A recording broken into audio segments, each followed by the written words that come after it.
We are talking about buoyancy. Buoyancy, nothing but it is the force exerted by the body, exerted by the fluid basically on body when body is going to be submerged either fully or partially in the liquid. So when any stationary object is stationary, it means partially or fully submerged in the liquid, then an upward force acts on the surface of that object via the fluid, and that upward force is known as buoyancy. It's a very simple definition for it. So buoyancy means when a stationary body is completely or partially submerged in a fluid, it is subject to the upward force that tends to lift it up. And this tendency of body to be lifted off in the fluid due to an upward force opposite to the action of gravity is known as buoyancy. So the upward force will be supporting the weight of the body. So it is opposing, force acting to the weight of the body, and which is known as buoyancy force. So laws of flotation usually comes from Archimedes principle that you would have gone through in your 10 plus 2 physics. So which says that whenever body is fully or partially right immersed in a fluid, it appears to suffer a loss in mass. Right, it feels like lightness the moment your object is going in the fluid. It feels like loss in mass, and that loss in mass is basically equal to the mass of fluid that object is displacing. Right, like when you are swimming, what you are basically doing, you are using your hands and legs to displace the water. Right, so if you are able to displace the larger amount of volume compared to the volume of your entire body, you will be able to float, right? You will be able to swim. If that is not happening, in that case you will be just submerged parallel to the surface. If still the displaced the volume is much lower than the overall volume of your body, in that case you will be fully submerged in the water. So this is very simple concept. So we can say that the body experiences an upward force. That force is equal to the weight of fluid displaced. If object is able to displace large enough weight of water compared to its weight, it may be able to float, or it may be able to float just parallel, just sinking parallel to the surface. Or third chance is when it's fully submerged, right? In that case, it's not able to displace equal amount, or just near amount, equal to the weight of its own on gravity. So Archimedes principle says that when a body is wholly or partially immersed in fluid, it appears to suffer a loss in mass, and that mass is equal to the mass of fluid it displaces. So due to this displacement of fluid, right, fluid will give an upward force on the object, and that force is known as force of buoyancy. So how things are happening, right? So whenever any object is going right in a fluid, and what fluid will do, fluid will actually give the pressure force right on the entire surface of the object. And as per the Pascal's law, it is know that right, if fluid is also stationary and an object is also going to be stationary, in that case the pressure acting on all around the surface will have equal magnitude in all the directions. Now, depending on the geometry of the object, if it is a regular shape, and the velocity by which your object is submerging in the fluid is very less, in that case it will be experiencing equal amount of pressure right on entire surface, right? So in that case there will no pressure imbalance. But in most of the cases, right, when any object is going in the water, it will be going at with some definite velocity. If that is the case, in that case, what will happen? The velocity right on the top surface of the what we say object will be higher than the velocity at the bottom surface, right? Or you can say the face which is facing the fluid. In that case, what will happen? The pressure at the bottom, right? Will be higher than the pressure right compared to the top surface. So there will be ambulance pressure acting opposite to the motion of the object which is coming in. In that case, it will be experiencing a upward lift force, and that force is basically known as buoyant force. So this is the case, right? If you take a football, right, and you try to make it submerged in water, so in that case, what will happen? This phase, right? This phase, which is going and facing the flow downward, here pressure will be higher, right, compared to this side. So due to which you will be experiencing a force, right, which will try to push your wall, towards the free surface of water. All right. So this force generation is happening due to the pressure difference between the top and bottom surface.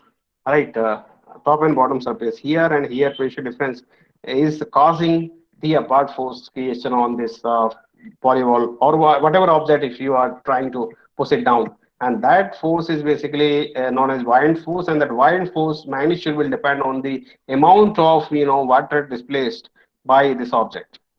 All right, so it is very simple phenomena.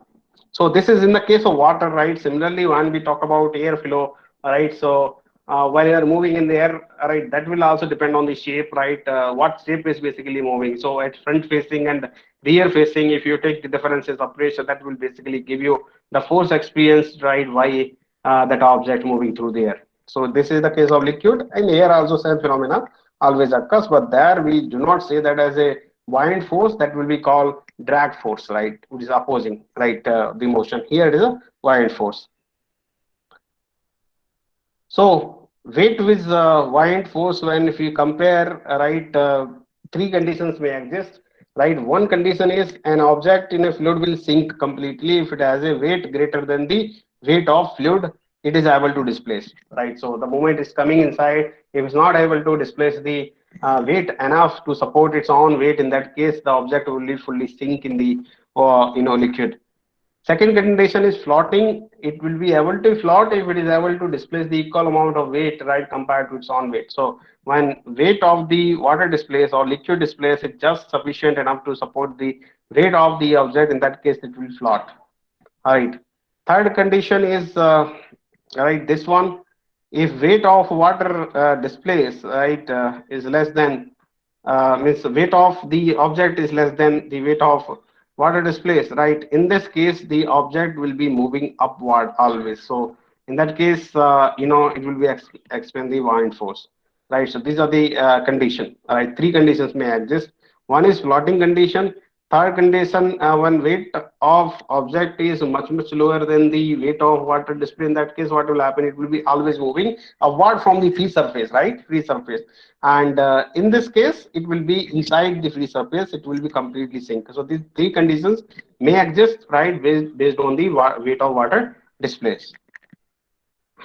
So next one, forces acting on buoyancy. Whenever we are talking about this buoyant force, why this buoyant force is basically developing, this is developing entirely due to the pressures, right, like pressure difference between the top and bottom surface, right, of any object. And this pressure difference is basically supporting the gravitational force due to the weight of the object. And pressure difference into the area, right, of the submerged body will give you the buoyant force. Or you can say, if you are able to measure the weight of the water displaced by that body, right, will also be considered as buoyant force. So we can say the buoyant force is caused by the difference between the pressure at the top of the object, which pushes the downward, and pressure at the bottom, that is called buoyant force, which pushes the upward. Since the pressure at the bottom is always greater than the top, right, so every object submerged in a fluid feels an upward buoyant force. So always the direction of the buoyant force will be upward, right, from the bottom toward the free surface of liquid. Now, thing is that how do steel float, right? Usually, steel we look at the density of steel is always greater, 8 times greater than the wood or any kind of plastic house. If you compare 8 to 10 times denser than that, still it can float. The mystery is nothing but mystery. What we are still talking about, if we are able to reshape the shape of the steel in such a way that the volume of that object is able to decrease the overall density of that particular object lesser than the density of water, in that case it will float. If you talk about the ships, right, ships will have larger volume. If you look at overall shape of the ship, the ships are basically designed in order to maximize the volume. So when you are maximizing the volume means its density will decrease, the overall density will decrease. So density is mass divided by volume. So if you are able to make the shape of any object, right, either made of material, metal, right, any kind of metal, steel, aluminum, whatever, iron.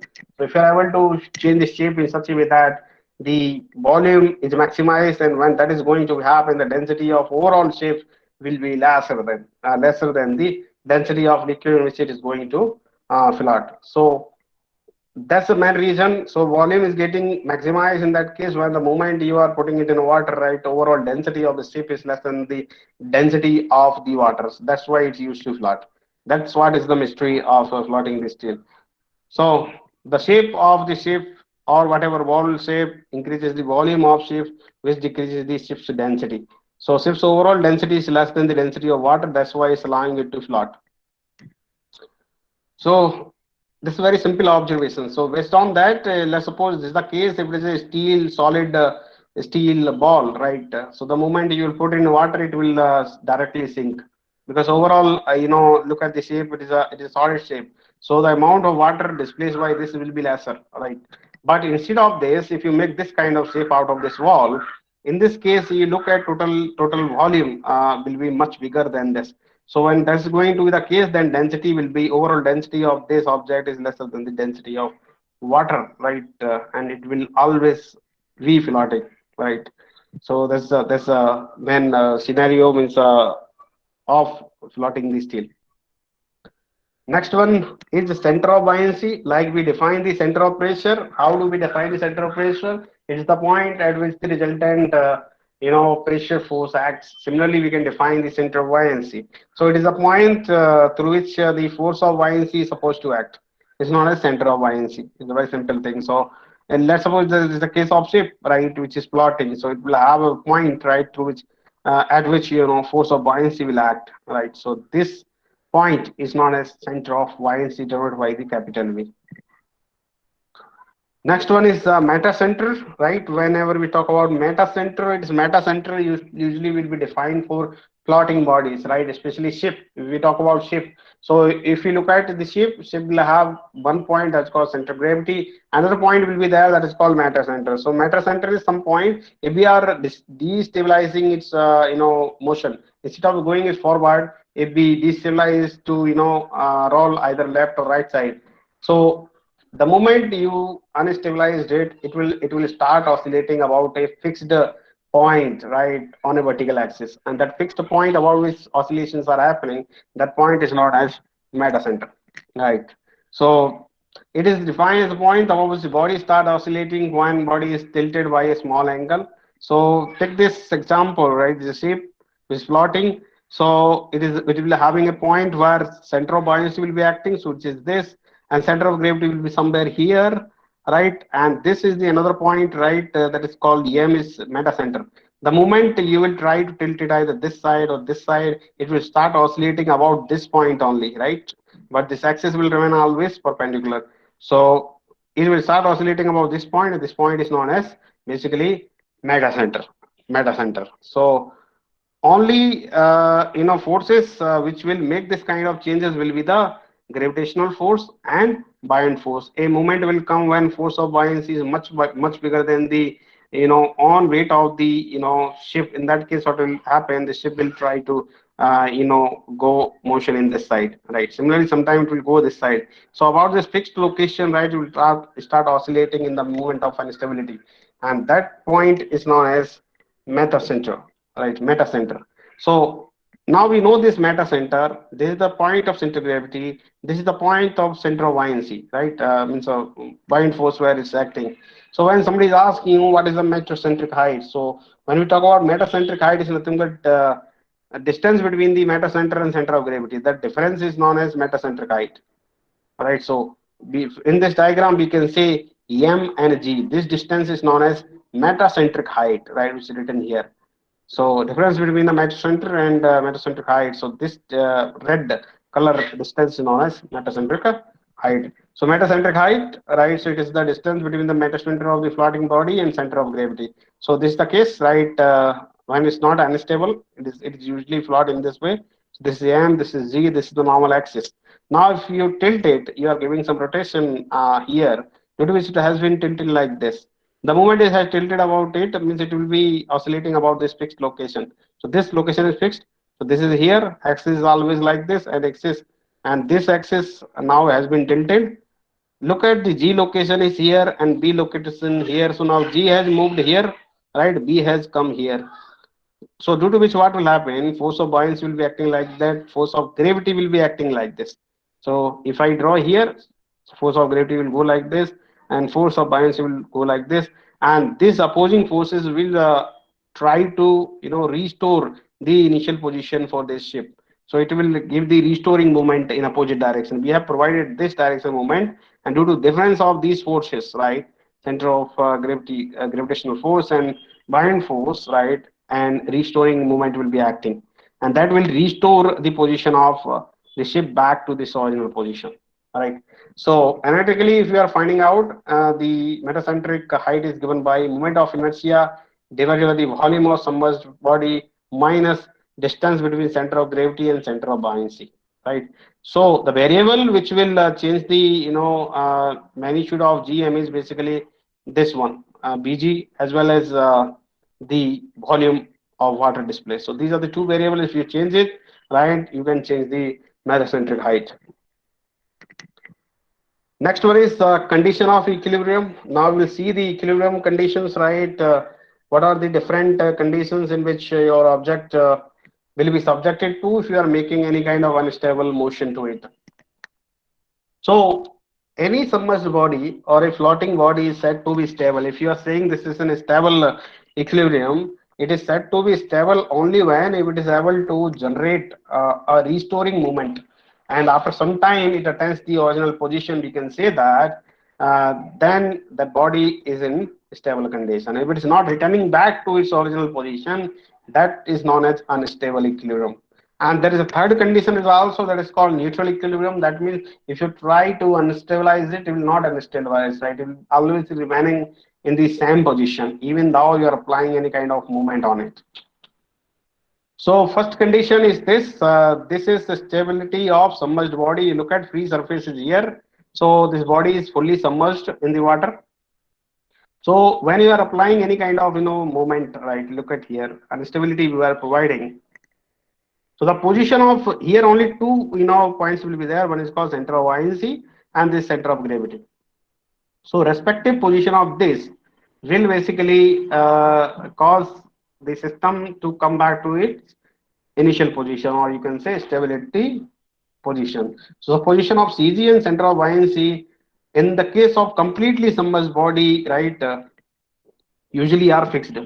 They will be fixed because at particular location, center of force buoyancy will be acting, right? Force of buoyancy will be acting. At a particular point, center of gravity will be there, which will not be changing.